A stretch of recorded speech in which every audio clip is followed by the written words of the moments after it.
Here we go. Jake and Josh are here to analyze the game they love for the team they love. This is another Dolphins Podcast. Here's your host, Jake Mendel and Josh Houtz. Thanks for tuning in to another edition of another Dolphins Podcast. The Miami Dolphins have announced a new defensive coordinator.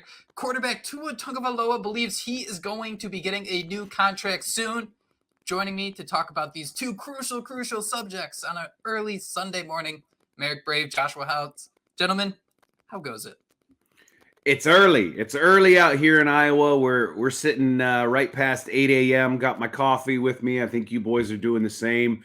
But, you know, unlike Tua Tagovailoa in the Pro Bowl skills competition, we're going to bring you the goods today. We want to entertain the people, entertain the masses, and that's what we're here to do. Too soon for those shots at Tua Tagovailoa. I know we all were really excited to see him in that precision passing contest. Didn't go as we planned, but yeah, it's 9 a.m. here. I think the kids woke up at 7. Some kids are sick. I know they pushed me out of the bed. I had like this much space to sleep in. So I'm ready to do this podcast, guys. Ready to talk about our new defensive coordinator and excited to see both your smiling faces. How are you doing, Jake? Good. Dude, it's 9 in the morning. I've already done grocery shopping. I went 5 for 7 in a game of Rocket League. Coffee's already gone. I'm attacking the day. It's what it is. Josh, we were big list guys for the last couple weeks. The Dolphins interviewed about 9 different defensive coordinator candidates. Some of them decided to stay with their team. Others accepted different jobs. Some candidates were blocked. Out of those 9, though, be completely honest with me, Anthony Weaver was just named the new defensive coordinator for the Miami Dolphins. When you would scroll up and down that list with your eyes, would Weaver ever stick out to you? I mean, I guess for me, a little bit, because you always think about defense, right? And you always go back to the Baltimore Ravens. So that's why it stuck out. But I mean, honestly, I did not think he was going to be the guy. I think we all kind of thought maybe it would be Brandon Staley. I know some rumors came out about Chris Schul at one point. He got promoted, right? Bob Backett got promoted. So some of these guys, just took these interviews to get promoted within it seemed. But yeah, looking through that list, I don't know that I ever thought it was Anthony Weaver. But now that he is the guy, I am a little bit intrigued by this signing, based on some of the propaganda and stuff we've seen on social media and how well that Ravens defense has been over the last several years. Yeah, I'd agree with you there, Josh. Initially wasn't a top candidate of mine, as a 37-year-old dude sitting on his couch in Iowa, not in charge of Miami Dolphins coaching hires. But, like you mentioned, Brandon Staley was kind of a name that intrigued some people, also pissed some people off just because, they looked at his record as a head coach in Los Angeles. But, he had that relationship with Jalen Ramsey. He had built a defense around Jalen Ramsey when they were both with the Rams a few seasons ago. So, that was kind of intriguing. That didn't happen. Leslie Frazier, formerly of the Buffalo Bills, he was an interesting name as well, ended up in Seattle with the Seahawks. And then you look at Anthony Weaver now. He's the guy, he's a young guy, gonna come in and collaborate with Mike McDaniel. So you get a little excited about the possibilities there. I'm going to be honest. The first time I heard Anthony Weaver, all I could think about was former Miami Dolphins 5th-round draft pick Curtis Weaver, who I believe got injured and then was cut, and they wanted to sneak him back onto the practice squad, but he was claimed by the Cleveland Browns. And Dolphins Twitter was up in arms like it often is. This was back in 2020. I think we were all spending a lot of time on the internet, even more so than today back then. But then he ended up going on to do nothing for the Browns. And Dolphins Twitter, surprise, got their panties in a bunch over nothing. But yeah, so I'm going to probably say Curtis Weaver about over under 4.5 times on this podcast. My bad. So Anthony Weaver, he played in Baltimore. And Josh, you mentioned some of the propaganda we were hearing. He played in Baltimore and he wanted to come back and coach in Baltimore. He really spoke highly of that culture that they have. I mean, one of the most impressive things about the Baltimore Ravens, it feels like as you enter each and every year, and this goes back to Joe Flacco, where it made a little more sense than Lamar Jackson, you'd go through the teams you expected to be in the playoffs. For some reason, you'd wait a little while to say Baltimore, but then you'd always be like, yeah, Baltimore is definitely going to be in it. So that culture is definitely something I'm interested in and something I want to talk about. But Marek, how do you feel? I mean, we had Josh Boyer, defensive coordinator for 4 years. Suddenly you have your 3rd different defensive coordinator in 3 years. Is there anything different from the last 2 you're really trying to look for early on, maybe even in a press conference, just maybe the way they even talk? Well, it's not an ideal situation to be getting a new defensive coordinator every year, but you play the hand you're dealt. This is what the Dolphins are doing right now. As far as, an introductory press conference, I believe Anthony Weaver is going to kill that thing. Of the short clips I've seen of him talking on Twitter and on YouTube since the hire was made, he seems like a very impressive talker, which is actually a good skill for a coach to have, right? You have to be able to reach a large group of people and motivate them, connect with them. And I feel like Anthony Weaver is going to be able to do that with this team. I'm always, as someone who's aging myself and in the coaching profession, I always am reluctant to talk about getting rid of the old heads and bringing in the new guys, the young guys, the guys that can connect with a younger generation. This younger generation of people, they're wired different. They were brought up differently. So you need a younger guy who can relate to these players. He played in the National Football League. Like you mentioned, Jake, he was the second-round pick of the Baltimore Ravens in 2002. I like how everyone goes, and did you know the first-round pick that year was Ed Reed? And I'm like, yeah, well, who cares? Is he bringing Ed Reed with him? Is Ed Reed going to line up alongside Javon Holland? I mean, yeah, let's go. If you're going to bring, where's Ed Reed now? Is he coaching like a high school team in Miami? Like this could work. I think he's at the college. He's doing something with the Hurricanes, right? Isn't he? Is he part of the Hurricanes? Yeah. Well, come on, man. Just walk across the street. Let's go then. Come on, Ed. We could use you over here. But, it does seem like I said, he'll be able to connect with this younger generation of player. He's going to win that introductory press conference. He's going to be a motivational guy. All of that's well and good. People are worried about him possibly getting a head coaching job if he does well with the Dolphins. We'll worry about that when we get there. We'll cross that bridge when we get there. If he does well with the Dolphins defense and gets a head coaching job, then that's good for the Dolphins defense, at least in 2024. So, with the new rules surrounding minority hires, if he leaves to become a head coach somewhere else, the Dolphins will actually receive draft pick compensation for that, which the 49ers did when we hired Mike McDaniel as our head coach, Mike McDaniel being biracial, as people forget sometimes. So there's a little bit of a added layer to that as well. But as far as Anthony Weaver's fit with this year's Miami Dolphins, I think it's going to go well. Maybe that's just optimism springing anew as the Dolphins start their offseason process, but all signs point to him being a quality hire. He's well respected around the league. John Harbaugh of the Baltimore Ravens, just a couple days ago was talking about how Anthony Weaver is a future head coach in this league. So it sounds like we got a good one, and now we just got to see it all play out on the field. Yeah, everyone's speaking glowingly of him, but you mentioned earlier, Jake, about going through that list and did his name stick out? Let's be honest. We all were pretty behind Vic Fangio last season, and we see how that ended up. So I'm going to hold back reservation. I think what intrigues me, or I guess what aligns these guys, right, is we all heard Anthony Weaver, his quarterback collective, some of the pressers he did. He sounds almost just like Mike McDaniel, right? Talking about how it's not really the coaches doing things. They're just putting the players in position to go out there and be their best selves, to exceed expectations and to live in the moment and, become something in it. So intrigued to see what he does. He did have some defensive coordinator experience with the 2020 Texans. They were last in yards and 29th versus the run. So I hopefully, he's bringing an entirely different defense here with Baltimore 2021 first against the run, 2022 third against the run, 2023 14th against the run. So again, everyone's speaking glowingly of him. I'm intrigued by it because of what him and Mike McDaniel, it seems like they're now aligned, and hopefully they can push us over the hump, right? We want a playoff win at this point. You mentioned head coaching candidates. He did have 2 interviews with the Commanders. We do have to throw that out there. That's actually a really good point, Josh. And there's an interesting line in the sand being drawn. I mean, Anthony Weaver is considered young, but he started as an assistant coach for the New York Jets back in 2012. So he's already been coaching in the NFL for 12 years, and that's on top of a 7-year playing career. Started with the Ravens, eventually went to the Texans. What's also interesting is he does also have defensive coordinator coaching experience. He was defensive coordinator for the Texans in 2020. That team wasn't great. They kind of fell apart. They were 4-12. But I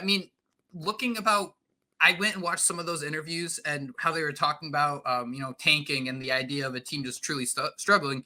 It kind of sounded like Brian Flores in Miami the year before. And this could just be like the craziest Sunday morning spin zone I'm going for. But he had that tone of voice of he's been through the fire. And at the end of the day, I got to do everything I can to make sure these players get paid. So to me, I thought that was really interesting too.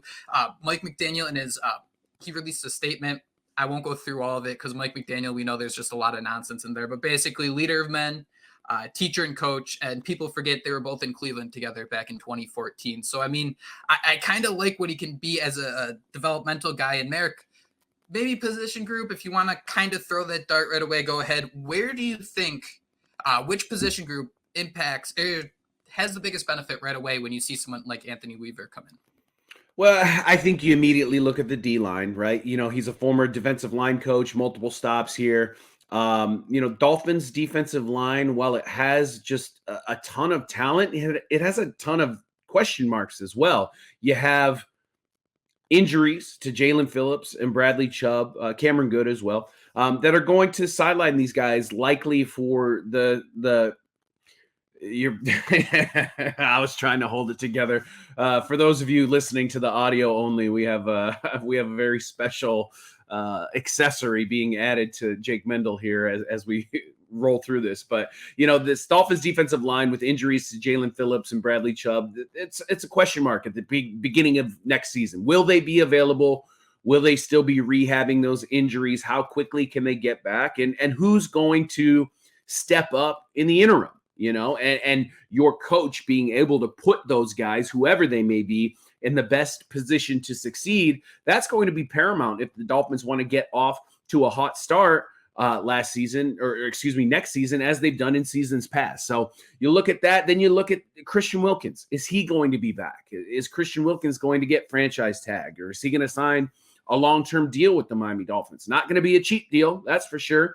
But is he going to be somebody that Weaver prioritizes and goes to Chris Greer and he says, hey, I want this job, but if you're going to hire me, we need to get Christian Wilkins back in the fold because I'm a defensive line guy and I need this stud defensive tackle? Or does he go the other way with it and say, hey, listen, I'm such a good coach that you don't need to spend $25 million a year on Christian Wilkins. Let me use that second-round draft pick on a defensive tackle, and I'll make do with that, So there's a lot of dominoes that still need to fall, and we have plenty of months to go until the start of the season. So we'll watch these dominoes fall, in due time.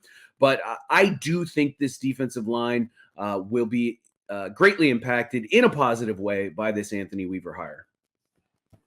Yeah, I think that's immediately where you look. I do want to throw this out there because I saw it going around Twitter, but when he was a defense coordinator, I think they switched midseason from a 4-3 to a 3-4. So that's an interesting take. I know the Ravens run a 3-4, so it'll be interesting to see the way this defense comes about. But you mentioned Christian Wilkins. I had that written down as well. Is he going to re-sign? But the name that immediately stood out to me, and I hate that Simon tweeted this out because it was the immediate first thought I had, but you see how versatile Kyle Hamilton is, right? With Baltimore, you know how good that secondary is. I mean, could you see Javon Holland taking that next step that we thought he was going to under Vic Fangio, maybe playing in the slot more, maybe blitzing more, coming down the box, being more the Javon Holland we saw in the past. So I'm going to say Javon Holland, but I'm just going to tie it all into the secondary because we did hear Mike McDaniel in that statement he released discussing the importance of developing players. So do we see Cam Smith take that next step because he was locked up last year? Do we see Channing Tindall maybe get out in the field as more than just a special teams player? I want to see the way he develops some of these young talent, but for me, I think the secondary, whether it be Cam Smith, whether it be, highlighting or shadowing the number one wide receiver with Jalen Ramsey the way God intended, or Javon Holland down the box, whatever it might be, I think the secondary will take a big step this year, but you definitely got to look at that D-line because that is what he is most known for. And let's be honest, the Dolphins do have a lot of question marks in that defensive line with injuries and Christian Wilkins' uncertainty. X has become such a great place for tinfoil hat ideas. I figured I'd just go ahead and share one with you guys. I mean, people and not only are you going to share the tinfoil hat idea, but you are wearing the tinfoil hat. Special. Is this the debut of the tinfoil hat on another Dolphins podcast? 560 WQAM YouTube channel. Be sure to check it out. You'll see a very fancy high-tech tinfoil hat for the first time. Gentlemen, despite the Dolphins being $45 million in the hole in terms of cap space, despite the interest in bringing back Christian Wilkins, Patrick Queen is about to be a free agent. Is there any sort of world where you get the gears going that there was some backdoor conversations where Anthony Weaver maybe decided, guys, I'd love to be here and let's get my coach on the field, Patrick Queen. And on top of that, you can also maybe develop someone like Channing Tindall behind him. Is that something that's on any of your guys' radar? I mean, why the hell not? I'm not a cap expert. I'm not a math guy. I don't know exactly how you're going to fit him into the fold or get him in the mix, but that's somebody else's job to figure out. And if it happens, I can't sit here and say I would be disappointed. Patrick Queen's a great player in this league, and the Dolphins have, been stretched thin at linebacker in the past and could use another quality talent in that room. So if it happens, sweet, I'm all for it. Yeah, I guess, I'd be all for it. Every podcast we come on every season at this time, Jake, we're talking about the positions the Dolphins need. Linebackers always at the top of that list. Maybe they might view Jerome Baker as a similar style, right? We saw him take a little bit of a next step or, show some potential, right? Another level of his game with that neck roll on. So I'd be all for Patrick Queen, man. Love the player in college, love the linebackers, love what he could bring to this defense. So yeah, sign me up. Not my money. I saw some people say we bring in Patrick Queen, we bring in King Henry. There we got our king and queen. But yeah, not our money. We'll see what happens. That's wicked funny. You guys seriously both took the cheese on that? You'd really try to reform the cap that much where you think the buildup from Jerome Baker to Patrick Queen is that great? I thought we saw a lot of good things out of Jerome Baker, and then we saw what it looked like on the defense when he was not on the field. This doesn't really define Patrick Queen's season, but 84 tackles, 3.5 sacks, 1 forced fumble, 1 interception. The guy's 24 years old, coming off a first-round contract. He was picked 20th overall in 2020. You guys would be ready to invest big free agent money for someone who's about to enter the prime of their career instead of just kind of going back with Jerome Baker? To be fair, I said if you're discounting the cap, because I'm not a cap expert. They got all these loopholes in the cap, and you can front load the contract and add extra bonuses and all this stuff. Once there starts to be more than like 2 layers to this stuff, I just tune out. I hated math growing up. That's why I write for the Finsider and I don't tabulate cap space for any team or website. But Patrick Queen's a good player, man, and this is the offseason, and we like sexy names. And so if you throw a sexy name out there, I'm going to go, ooh la la, let's get this fella in here. I like the way that sounds, you know what I mean? But the more you talk about it, David Long Jr. had a really great season for the Dolphins.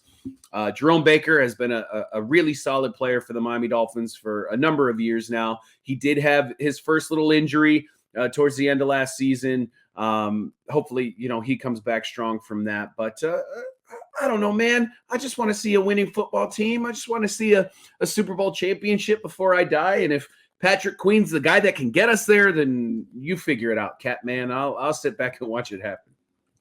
Yeah, you baited us with that, man. You put that cheese, you got us hook, line, and sinker with that. You can't bring up a linebacker, a 24 years old, a guy who, has some familiarity. Yeah, that's what I was gonna bring that up, because this is what I'm starting to be a little bit worried about. But I did mention Jerome Baker, and how I don't know that upgrades that big of significant. But you did mention Marek, his injury. You did mention I think he's 27 years old. I don't have his salary up, but I thought he was I guess a couple months ago or years ago, he might have been making top tier money, but not so much now. So if you can completely can you flip the 2 out and just tweak the number slightly? Then I might be okay with it. But I think we're okay with what we have. I just don't want to see Duke Riley starting any more games for the Dolphins. So you mentioned Dannell Ellerbe. He came from the Ravens, right? It's okay, I don't want to I'm not going to say that's exactly what would happen, but yeah, that's exactly what my brain went. So the Dolphins literally signed the one bad Ravens linebacker over the last decade. Every other Ravens linebacker has been a world beater, and the Dolphins were like, we're going to go get us one of those, and they just got the one crappy one. And the moral of the story is it was a downgrade. I think Carlos Dansby and Kevin Burnett was absolutely. You could probably argue Jerome Baker and David Long were pretty solid when they were both on the field last year. I'd probably put that group up there with Dansby and Burnett as the best linebacking groups since then. Yeah, I would agree with you completely there. Yeah, I love what David Long did. And we mentioned neck roll Jerome Baker just hit different last season. So, that Dannell Ellerbe thing still hurts. But he would have been really great if he stayed in Baltimore, right? I thought he was doing really good there. It's just once he went to Miami, once we gave him the bag, it was just all downhill from there. That's so bad. I think it was Baltimore's 2013 playoff run that really sprung him, because they had to pay Joe Flacco after that. Ellerbe was great in the playoffs. He was kind of solid figuring things out in the regular season, but that playoff run, the Dolphins, fell for the cheese. I hinted at it earlier, guys. The Dolphins do need to bring in a safeties coach. Joe Kasper is returning to Philly. He went with Vic Fangio. He's going to be the safeties coach there. People on Twitter were instantly wondering, well, is this something you could block? And yes, the Dolphins could have blocked a move like this, but Joe Kasper's been coaching in the NFL for 3 years. That first year with Miami, and then the 2 years prior were both with Philly. So he has this connection there. He's worked with Vic Fangio. And at the end of the day, you just kind of want to ask yourself, do you want someone who doesn't really want to be here? And probably not. And you can go find someone else. But I want to ask you guys, do you think there are going to be other ripples on this defensive staff? Or do you think that, the Austin Clarks of the world and these other coaches are going to kind of sit in place with Anthony Weaver coming in? I think it's going to be a mixture of both, right? Like Anthony Weaver's, he's going to want to bring some of his guys in, and you wonder how many of those he'll get, and maybe it's a thing where kind of like Mike McDaniel, right, where he comes in and Chris Greer says, all right, I want you to roll with our guys for your first season, see if you can make it work. Josh Boyer gets retained as defensive coordinator for the Dolphins that year, doesn't work out, and then Mike McDaniel is kind of free to pursue his guy. So you almost wonder if we'll get a little bit of that with Weaver. Like you said, already needs a safeties coach, so he should be able to hire at least one of his guys there. But like Austin Clark has survived how many regimes at this point? Like, why are you going to let him go? He's a respected coach. Yeah. And these guys are well liked by their players. So you'll see if they stick around. I do wonder about Campanelli a little bit, just because he was up for that defensive coordinator position. And sometimes when those guys don't get the jobs within the organization that they're at, the job that they're looking to get, they move on after the new hire is made. So you do wonder if Campanelli will be retained. We should find out within the next few days if that's going to be a thing or not. But I think you'll see a little mixture of both. A couple guys retained, couple guys let go, and obviously got to fill that safeties coach position. So there's never a dull moment in the offseason for the Miami Dolphins, and here we are all over again. Groundhog's Day, just a couple days after the actual Groundhog's Day. Yeah, no matter what happens, someone's going to be on X or Twitter, complaining it's a terrible move here or there. How'd you let Anthony Campanelli go? Ryan Sloak was another guy that was up for the defense coordinator position. Those guys, linebackers coach. So we'll see. I'd like them to retain some of these guys, but at the same time, it hasn't really been working, right? We all love an Austin Clark. We all love Anthony Campanelli. We've seen some decent pieces come out of this defense, but we need to take this thing to the next level now. So whatever happens, happens. The two names I jumped to, Ronaldo Hill and maybe even a Sam Madison, two guys that were really involved in the secondary this year, especially with Miami's cornerbacks. I think everyone was really excited to see Ronaldo Hill come in and take over as that pass game coordinator and that secondary coach. So a couple names to keep in mind, but I think there's also a little bit to, if they were going to follow Vic Fangio, they would have already. I don't think it'd be like a trickle effect where they're pulling one coach by one like it's a rope. One thing that I think is super interesting, and I don't want to go too over the top of saying, someone should lose their job. I'm a little surprised that the special teams group, the way it's constructed, seems like it kind of feels like it's going to stick as is. Mike McDaniel could have decided, I'm going to take this one coach at a time. But all signs point to Danny Crossman sticking as the special teams coordinator. That confuses the heck out of me. I'm just going to be honest. And it has for like the past 2 or 3 off seasons. Like, I get it. Danny Crossman's been in the league for a while, and he does have a good reputation as a good coach, but the proof's in the pudding, and I don't see no pudding around here. You know what I mean? Yeah, this is awful pudding. This is tapioca pudding. Not a fan of tapioca. I don't know if you are or not, but not my jam there. But like, come on, dude. Like, he's got to have like some scandalous Polaroids of these coaches doing illicit activities for him to stick around for as long as he has, because this special teams unit, Jason Sanders is up and down every other year. Thankfully, we got an up year from him this year.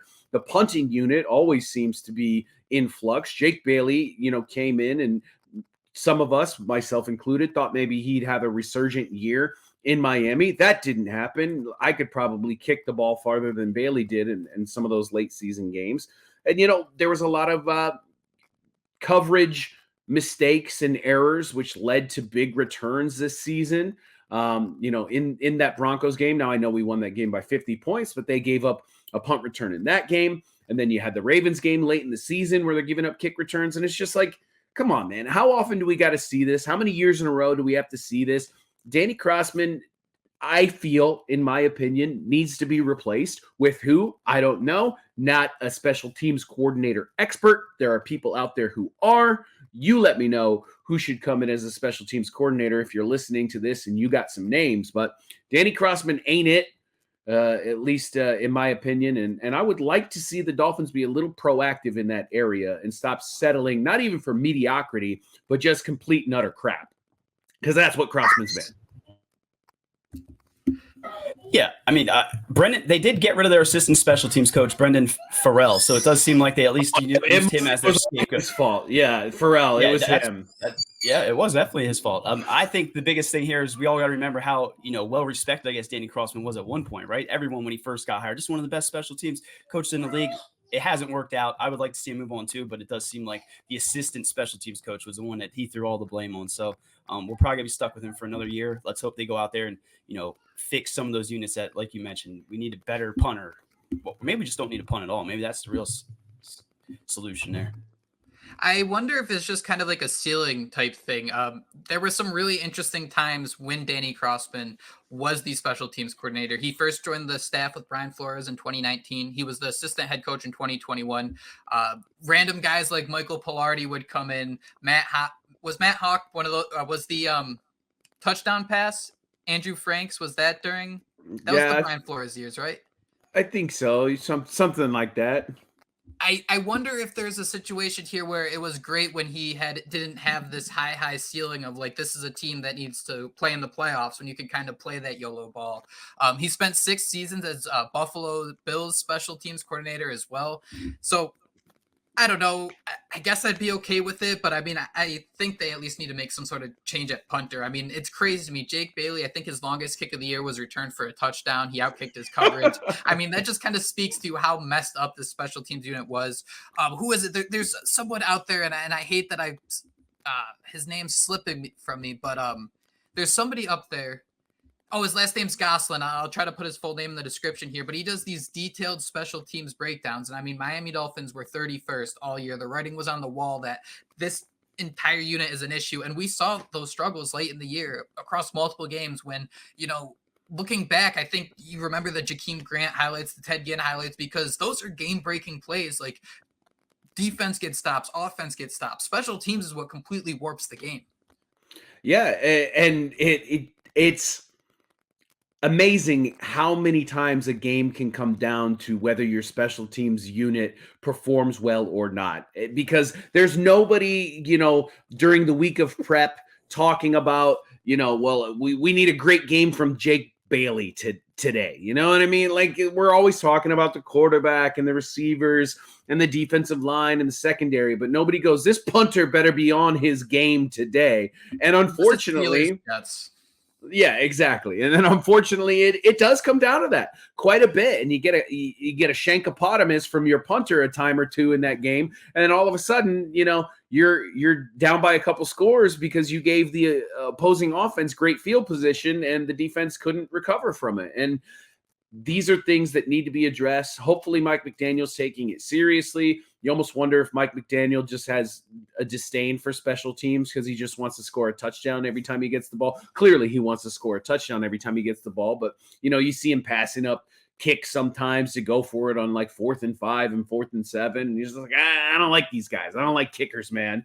So I don't know what's going on there. Like I said, Danny Crossman's got to have some dirt on some of these decision makers because he keeps sticking around even though his unit underperforms. And again, I'll reiterate, I would just like to see a change made in that area because it can't get much worse. Like you said, Jake, they were 31st. So unless you're hiring the guy who was 32nd, you're going to get better.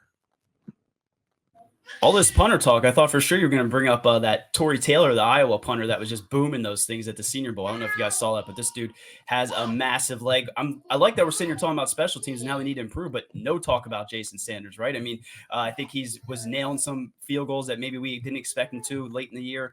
He really had a strong showing. So would you guys replace Jason Sanders? I know his salary's up there. Field goal kickers you can replace, right? I mean, what are your thoughts on that? Based on performance this past season, Sanders was back up, so I'm not looking to replace him. But when you're a cash-strapped team like the Miami Dolphins are, and you have a kicker making $4 million a year, and you could probably bring in somebody that's making $1 million or less, that's something you look at. It really is. 2 things. Jason Sanders was awesome. He's the only reason the Dolphins beat a team with a winning record this year. In that Cowboys game, he was absolutely awesome.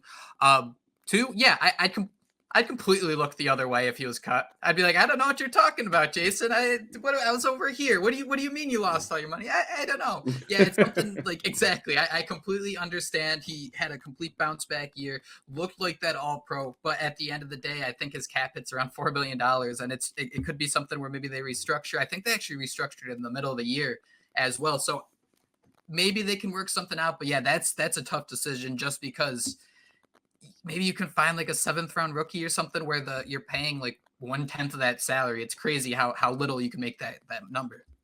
Yeah, and at the end of the day, kickers are important, but there's a bunch of them out there, and there's new ones coming in every year. People are getting these Australian kickers now. I think mostly punters on the Australian unit, but go grab a soccer player. Just whatever. Just don't pay them $4 million a year. What are we doing? Let's take one quick break here, and on the other side, Tua Tagovailoa believes he's going to get that desired extension, and we're going to talk about it, so stay tuned.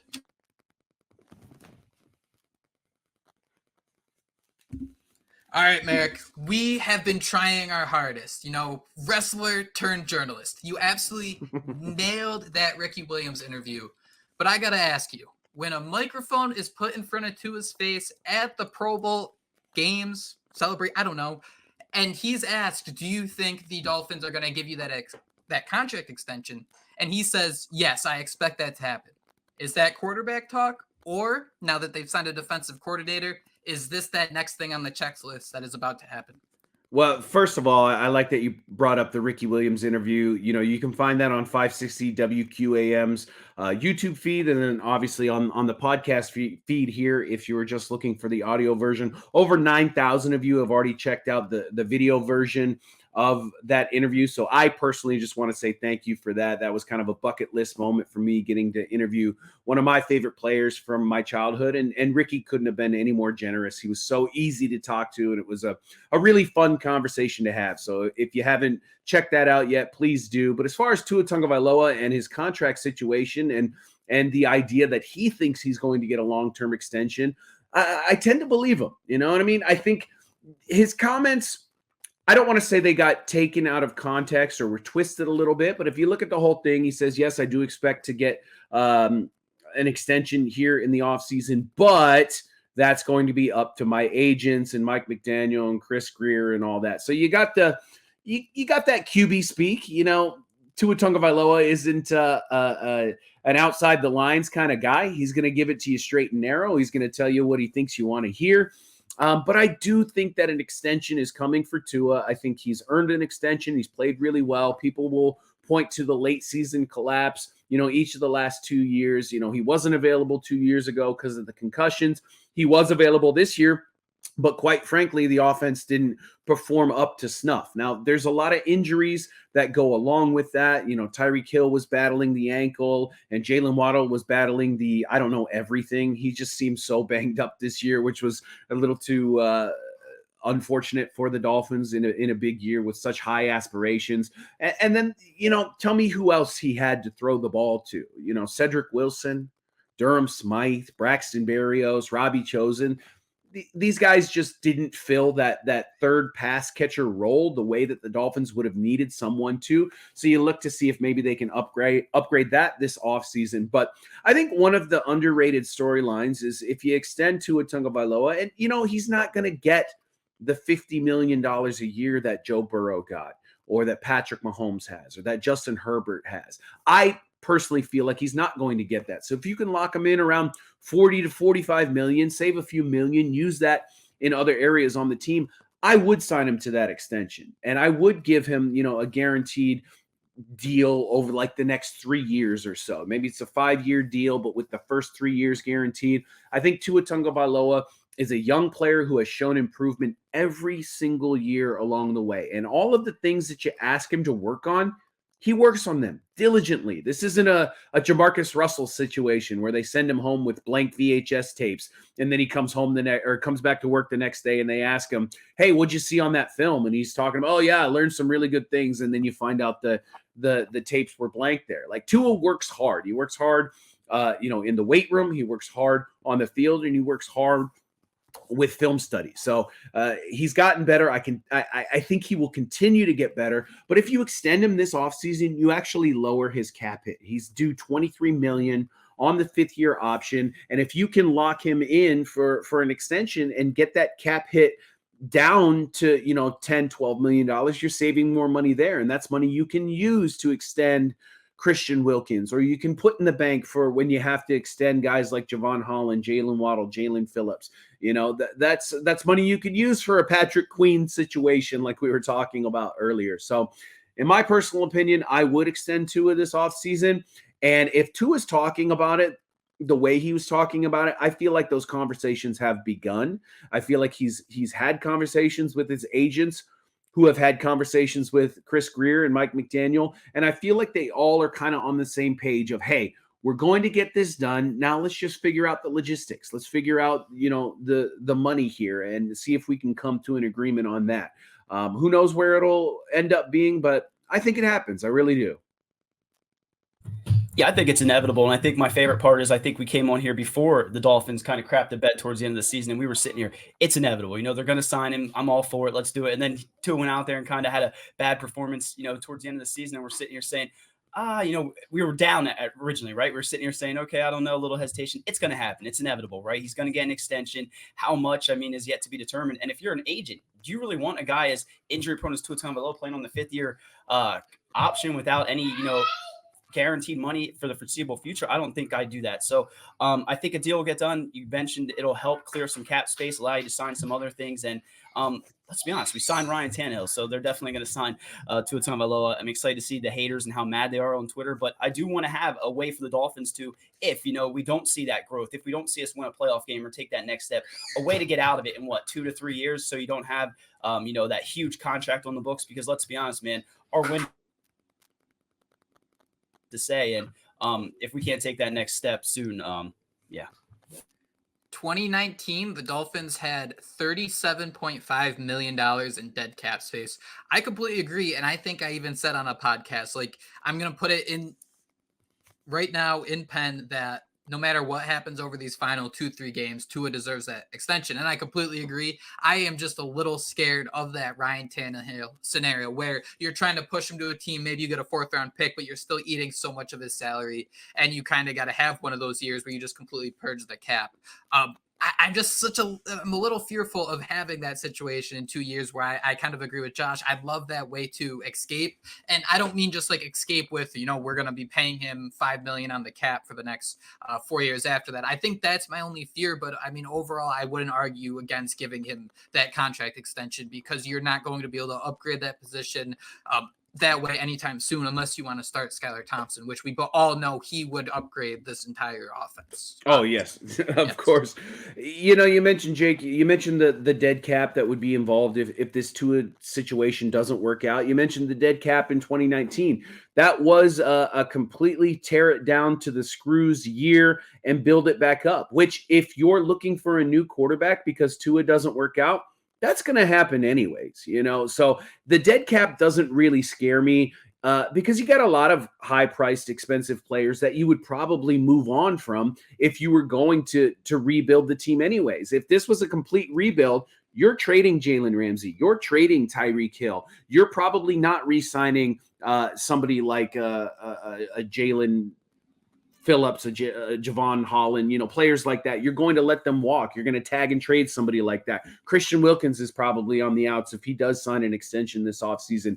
If in 2 to 3 years you go for that entire rebuild. And honestly, it has worked out relatively well for the Dolphins from this last, complete rebuild. So if it doesn't work out with Tua in the next 2 to 3 years, I'm all for another tear it down to the screws rebuild. As painful as that would be. Did you hear my voice crack there? I was so just even having to voice that just terrified me there. But as painful as it would be to have to do it, it would be the right way to do it. And if that involves some dead cap, then so be it, unfortunately. It's kind of funny because if you look at that dead cap, you have Ryan Tannehill leading the way at 18.4. Ndamukong Suh had a 13.1 dead cap hit. Dude, you could pull that out and put Bradley Chubb right there, and I'm already getting the hunting vision that come 2025, 2026, we're going to be sitting here looking at the notes from 2019 about a potential rebuild, and that's absolutely dreadful. You got to laugh through the pain. But Groundhog's Day, we mentioned it. Groundhog's Day, baby. That's the Dolphins free. You might as well rename them the Miami Groundhogs. I just want to. I did have a pet groundhog. I was telling you guys that. I just had to throw that out in here. Well, we do have to mention though that story. You can't just say I had a pet groundhog and then move on. Like everyone just collectively looked at their audio devices and said, "What? He had a pet groundhog?" Yeah. Well, that's Pennsylvania shit right there, bro. Yeah, its parents must have got hurt. My mom brought it in. We fed it milk out of an eyedropper, and then my dad and I actually let it escape the house. But what I wanted to say, just to we'll move on from that. Sorry I threw that out there. I love it. We have to say Tua greater than Tannehill. We're sitting here talking about the Tannehill stuff. Let's be honest. What Tua has done over these first 4 years has just been impressive. Our biggest concern is the playoff game, and that isn't even so much to it. It's just look at the AFC guys. I mean, you're sitting here and you're looking at Lamar Jackson, Patrick Mahomes, Josh Allen, CJ Stroud. The list goes on and on. Those are the guys that we need to see Tua Tagovailoa beat to warrant that huge contract, I guess. But I feel like we're always moving the goalpost, right? The guy just led the league in yards. He's going to get paid. And if you're a Dolphins fan and you're not about it, you're going to have to be, because it's going to happen whether you like it or not. It's just, that's where we are as a society. We have our best quarterback since Dan Marino, and people are already trying to dump him because he didn't win the Super Bowl. When last I checked, Dan Marino never won the Super Bowl either, unfortunately. Yeah, and with the dead cap, I mean, scared money don't make money. That's a great point. That if everything sucks, what cares if it's you suck halfway or you full suck? It's the same thing. You always want the full suck. And if you're Chris Greer and Mike McDaniel, you don't even care about that, right? If things go to crap, you're not going to be here to have to deal with whatever happens anyway. Exactly. So, YOLO, right? YOLO. They should feel like they're this close because we almost had the AFC East this past year, and I think that's why it's just so damn painful to sit here. February 4th, waiting. My question, to watch other teams. My question, we're talking about a Tua extension. Do you guys feel like if he would have won that precision passing contest at the Pro Bowl skills competition, this extension would have already been done? $55 million a year. The field. They actually had a big check behind the scoreboard. A bucket of money, like the old Ezekiel Elliott Salvation Army bucket. They would have just filled it with $1 bills and been like, "There you are, Tua. Here's your contract." I'll tell you what, if he could throw the football into the bucket of money, he gets the extension. I want to see him do that again, though. You know that he would have been so good at that. If they're just, I mean, I've dreamt of that, seeing that Marino, that shot, the last one they threw, and I was like, okay, we're gonna see Tua do the same thing, and it was just like dead last me out there or something. He dead last, and then Dan Orlovsky, who is famous for running out of the back of the end zone to cause his team to get a safety when he was with the Lions. Dan Orlovsky comes out and then does better than Tua did. But I saw people breaking down the advanced analytics and the metrics, and apparently points per throw. He was only second behind CJ. Get a life, people. Get a life. Go outside. Do something with your family. What are you doing? That's the perfect way to end the episode. Thank you all so much for listening to another Dolphins podcast. Marek, Josh, this was an absolute blast getting here, having a little Sunday morning special. That is all the time we have. We will be back later this week with some news, maybe an Anthony Weaver press conference. But until then, fins up. Fins up, baby. Fins up.